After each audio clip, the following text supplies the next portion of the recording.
ካህን ወንጉስ ቅዱስ ላሊበላ የልደቱና የስሙ ነገር በላስታ ቅዱስ ላሊበላ አካባቢ በሚገኙ ትውፊታዊ ማስረጃዎች እንደሚታወቀው ቅዱስ ላሊበላ የተወለደው ታኅሳስ 29 ቀን በ1101 ዓ.ም በድሮ አጠራር በላስታ አውራጃ በቡግና ወረዳ ውስጥ በምትገኝ ልዩ ስሟ ደብረ ሮሃ በተባለች ቦታ ነው። የገና በዓል በሀገራችን በቅዱስ ላሊበላ በደማቅና በልዩ ሁኔታ የሚከበረው የቅዱስ ላሊበላ የልደት ቀን ከጌታችን ኢየሱስ ክርስቶስ የልደት ቀን ጋር የገጠመ በመሆኑ ነው። በድርሳነ ዑራኤል ቅዱስ ላሊበላን በመጸነስ ሆነ በመውለድ ከጌታችን ከመድኃኒታችን ከኢየሱስ ክርስቶስ ጋር የተባበረ ነው ይላል። የቅዱስ ላሊበላ አባቱ ዛንስዩም እናቱ ደግሞ ኪሪዮርና ትባላለች።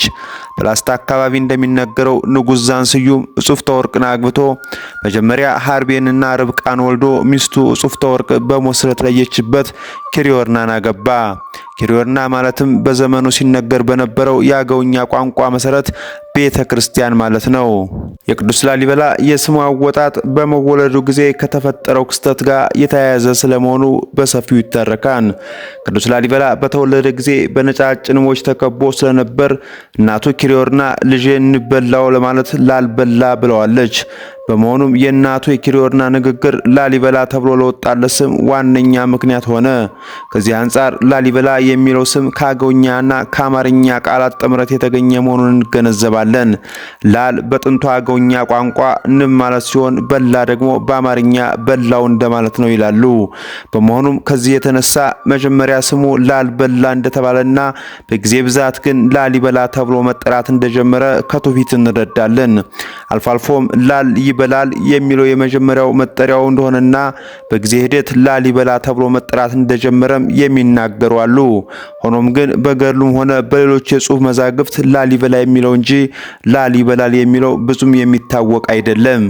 ከዚህ ሌላ ላሊበላ የሚለው ስም የወጣለት እናቱ ኪሪዮርና ልጇ ሲወለድ በንቦች መወረሩን አይታ ንብ ጸጋውን አወቀ ለማለት የተጠቀመችበት እንደሆነ ይነገራል። ከዚሁ ጋር በተያያዘ ቅዱስ ላሊበላን በሕፃንነቱ የከበቡት ነጫጭ ንቦች ለወደፊት አብያተ ክርስቲያናቱን ሲያንጽ የሚራዱትን መላእክት የሚወክሉ ትንቢታዊ ምልክቶች እንደሆኑ ተደርጎም ይወሰዳል። በገድለ ቅዱስ ላሊበላ ጌታችን መድኃኒታችን ኢየሱስ ክርስቶስ ከድንግል ማርያም በተወለደ ጊዜ ሰብአ ሰገልን ኮከብ እንደመራቸው ንብም የቅዱስ ላሊበላን ልደት አብሳሪ ሆነ ይላል። ሰኔ 12 ቀን በሚነበበው የስንክሳር አርኬ ላይ ደግሞ ከእግዚአብሔር በሰጠው ጥበብ ያለ ጭቃ ከደረቅ ቋጥኝ ወይም ድንጋይ ላይ ዝናውና ንግስናው በሚታወቅበት ቤተ መቅደስ ማነጹንና በተወለደ ጊዜ ነገስታቱና ሕዝቡ ንብ ባፈራቸው ማር እንደሚረኩ በንብ ተከበበ የሚል ድርሳን ይገኛል። በመሰረቱ በላስታ ላሊበላ ከፍተኛ የንብ እርባታና የማር ሀብት እንደሚገኝ ይታወቃል።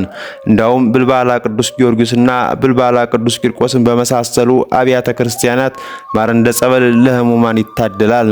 በቅዱስ ይምርሃነ ክርስቶስ ቤተክርስቲያን የግድግዳና ጣራ ላይ ስዕሎችና ምስሎች በተደረገው ሳይንሳዊ ጥናት ከንብ ማር የሚዘጋጅ ሰም መገኘቱም በዚያን ጊዜ የነበረውን የማር ሀብት አንዱ አመላካች ሊሆን ይችላል።